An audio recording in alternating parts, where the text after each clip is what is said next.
Good evening, everybody. Some Dumb Guy here. Welcome to episode 4 of SumDumWatch, where I review what I have watched from my home library and the movie theater for the week of,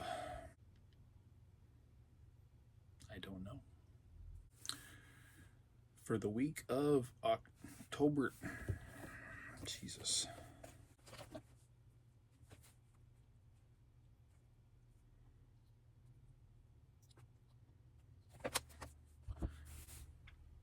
For the week of October 21st through October 27th. So starting out, I broke in this beauty here, my new 4K of A Nightmare on Elm Street, which I recently presented on my unboxing video.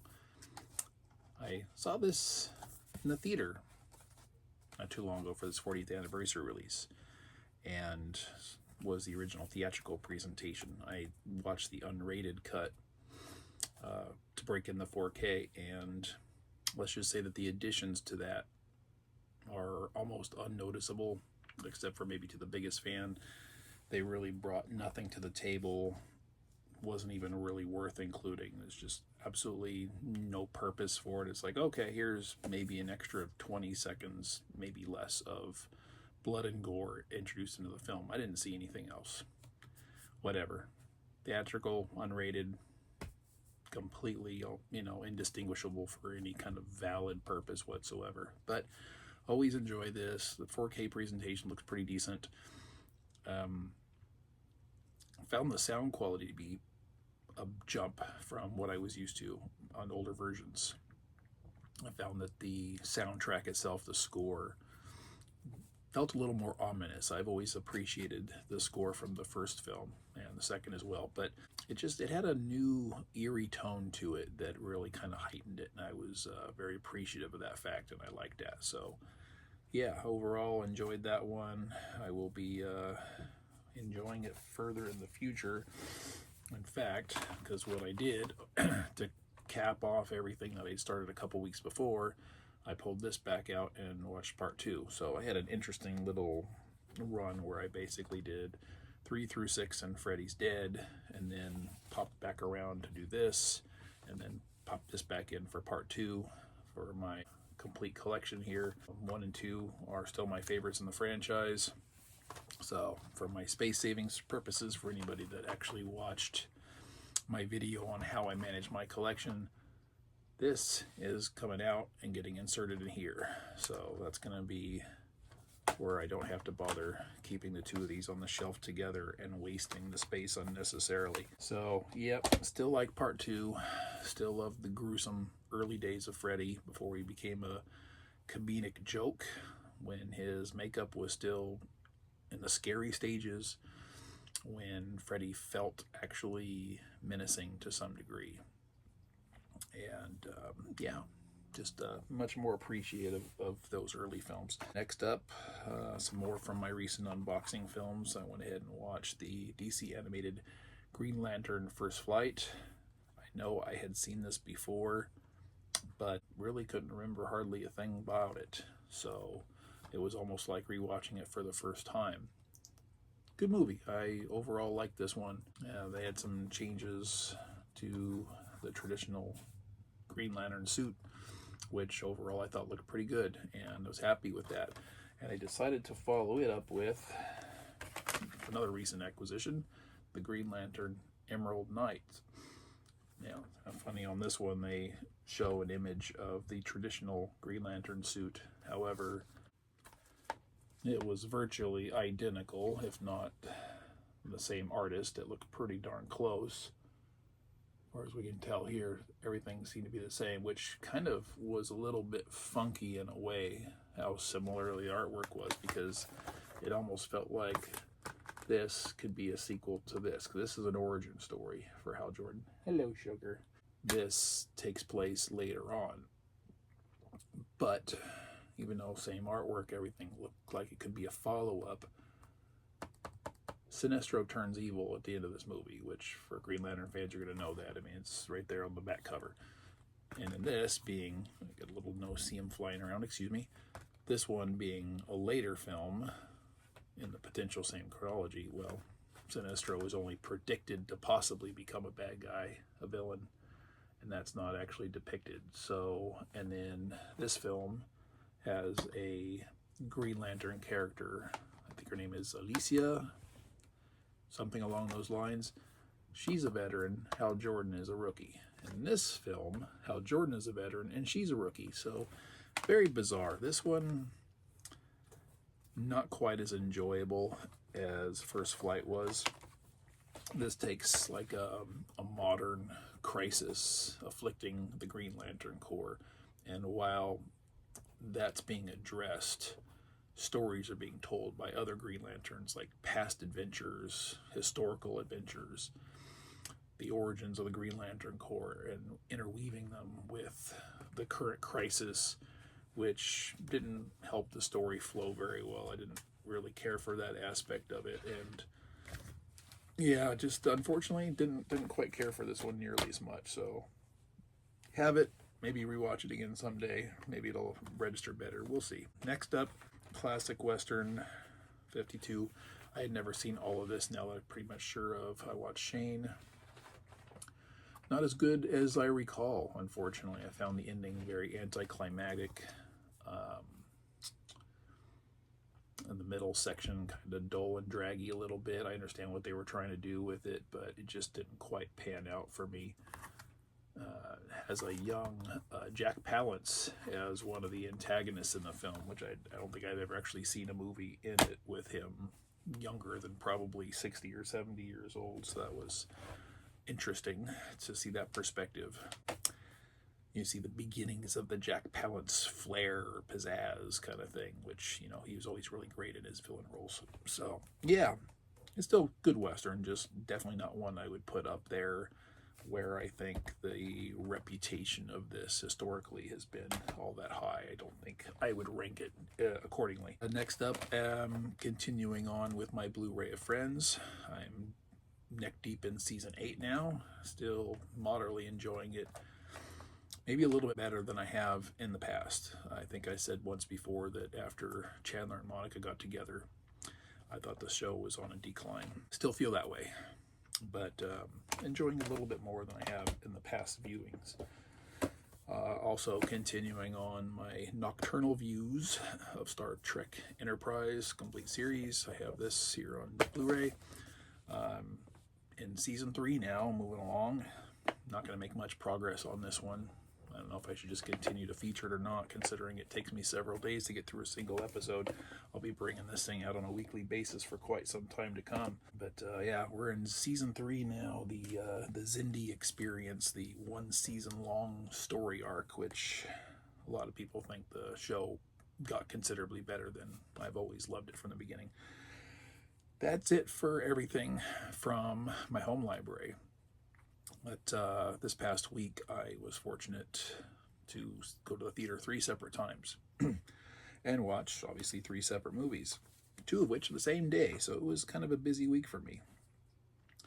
So what I did, first, I went to a Monday night show and saw White Bird. Man, poster here. White Bird. Very great story, very touching. World War II drama.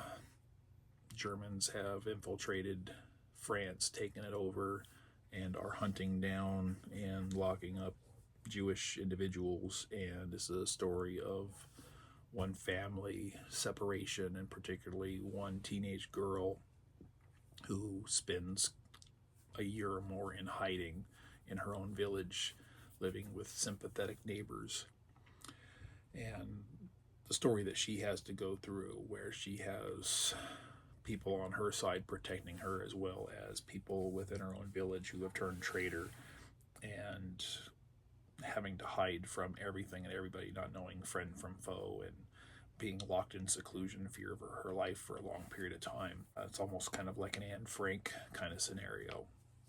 But yeah, very touching story, very well acted, particularly by the 2 teenage leads.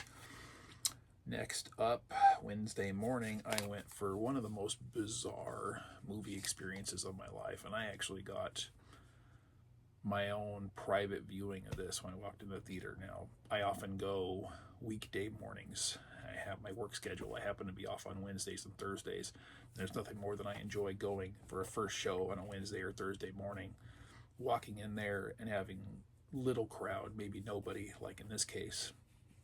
No distractions, no noises, no cell phone or smartwatch lights coming up.